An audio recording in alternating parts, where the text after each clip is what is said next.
The 3rd of January, Part 10 of Mr. Pickwick's Christmas. Chapter 30 we're on to now. How the Pickwickians made and cultivated the acquaintance of a couple of nice young men belonging to one of the liberal professions, how they disported themselves on the ice, and how their visit came to a conclusion. "Well, Sam," said Mr. Pickwick, as that favoured servitor entered his bedchamber with his warm water on the morning of Christmas Day. "Still frosty?" "Water in the wash-hand basin's a mask of ice, sir," responded Sam. "Severe weather, Sam," observed Mr. Pickwick. "Fine time for them as is well wrapped up, as the polar bear said to himself when he was practising his skating," replied Mr. Weller. "I shall be down in a quarter of an hour, Sam," said Mr. Pickwick, untying his nightcap. "Very good, sir," replied Sam. "There's a couple of sawbones downstairs." "A couple of what?" exclaimed Mr. Pickwick, sitting up in bed. "Couple of sawbones," said Sam. "What's a sawbones?" inquired Mr. Pickwick, not quite certain whether it was a live animal or something to eat. "What, don't you know what a sawbones is, sir?" inquired Mr. Weller. "I thought everybody knowed as a sawbones was a surgeon." "Oh, a surgeon, eh?" said Mr. Pickwick with a smile. "Just that, sir," replied Sam. "These here ones as is below, though, ain't regular thoroughbred sawbones. They're only in training." "In other words, they're medical students, I suppose," said Mr. Pickwick. Sam Weller nodded assent.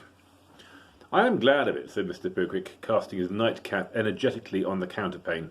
"They are fine fellows, very fine fellows, with judgments matured by observation and reflection, and tastes refined by reading and study. I am very glad of it." "There are smoking cigars by the kitchen fire," said Sam.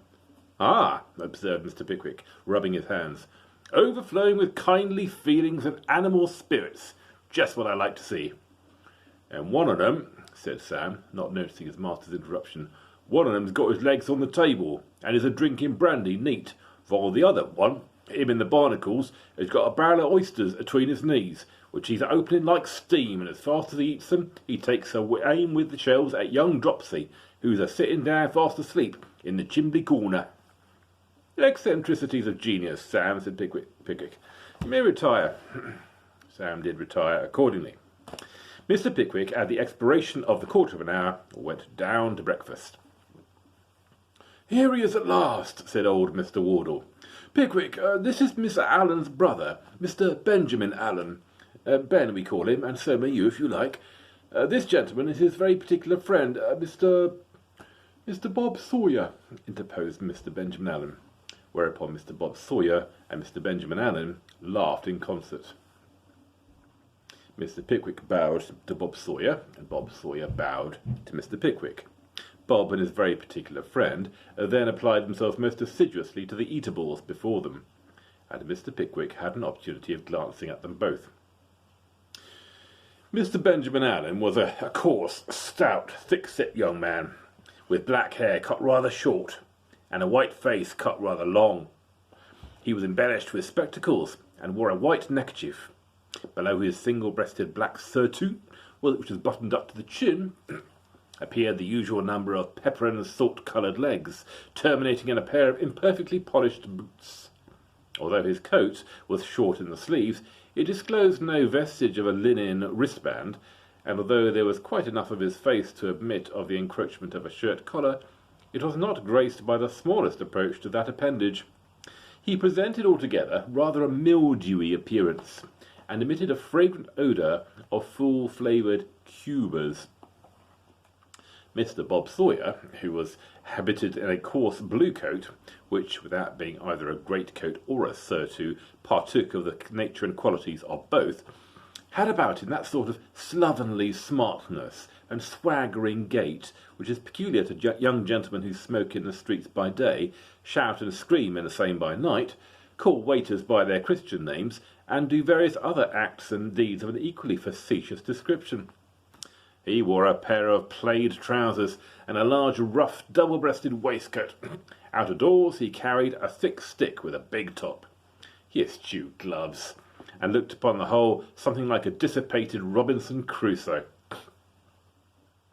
Such were the two worthies to whom Mr. Pickwick was introduced as he took his seat at the breakfast table on Christmas morning.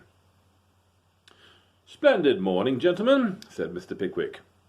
Mr. Bob Sawyer slightly nodded his assent to the proposition and asked Mr. Benjamin Allen for the mustard.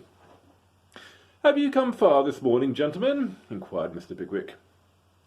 "Blue Lion at Muggleton," briefly responded Mr. Allen. "You should have joined us last night," said Mr. Pickwick.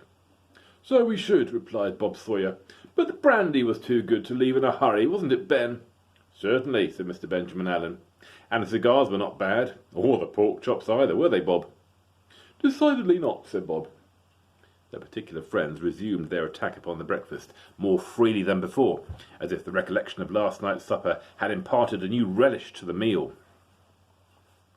"Peg away, Bob," said Mr. Allen to his companion encouragingly.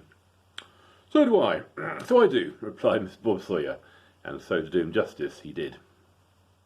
"Nothing like dissecting to give one an appetite," said Mr. Bob Sawyer, looking round the table. Mr. Pickwick slightly shuddered. "By the by, Bob," said Mr. Allen, "have you finished that leg yet?" "Nearly," replied Sawyer, helping himself to half a fowl as he spoke. "It's a very muscular one for a child's." "Is it?" inquired Mr. Allen carelessly. "Very," said Bob Sawyer, with his mouth full. "I put my name down for an arm at our place," said Mr. Allen. "We're clubbing for a subject, and the list is nearly full, only we can't get hold of any fellow that wants a head. I wish you'd take it."